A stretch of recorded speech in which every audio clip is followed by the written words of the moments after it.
Channel में आप सभी का स्वागत है। और देखिए दो दोनों लोग के लिए आपके लिए दीदी के लिए इसमें दो है।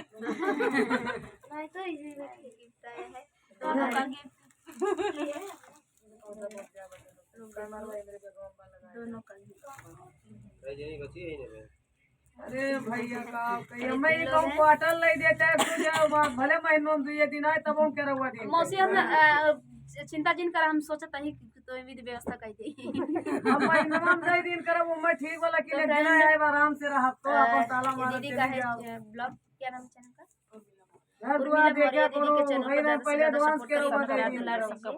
और इधर है एक सिस्टर उषा कुशवाहा जी हैं। आप लोग से रिक्वेस्ट है कि उषा कुशवाहा के चैनल को ज्यादा से ज्यादा सपोर्ट करिएगा। सोहर विद संगीता सिस्टर के चैनल को ज्यादा से ज्यादा सपोर्ट करिए। आप लोग से रिक्वेस्ट है कि फुल वॉच करके वीडियो देखिए। जो भी आपको देख रहे हैं तो किसी का वीडियो देखिए तो फुल वॉच करके देखिए। आप लोग थोड़ा देख के कमेंट कर देते हैं तो व्यू खराब हो जाता है। दीदी का चैनल बिल्कुल चल नहीं रहा है। आप लोग अपना भरपूर प्यार आशीर्वाद दीजिए ताकि सिस्टर का चैनल चले। और थोड़ा ही वॉच टाइम बचा है इन लोगों का। आप लोग अपना प्यार दुलार दीजिए ताकि चैनल मोनेटाइज हो जाए। बहुत बहुत धन्यवाद आप सबका। और गीत में सुनाऊंगी, गीत कैसा लगेगा कमेंट बॉक्स में बताइएगा और फुल सपोर्ट करिएगा। इतना समोसा खा ले लिया भाई।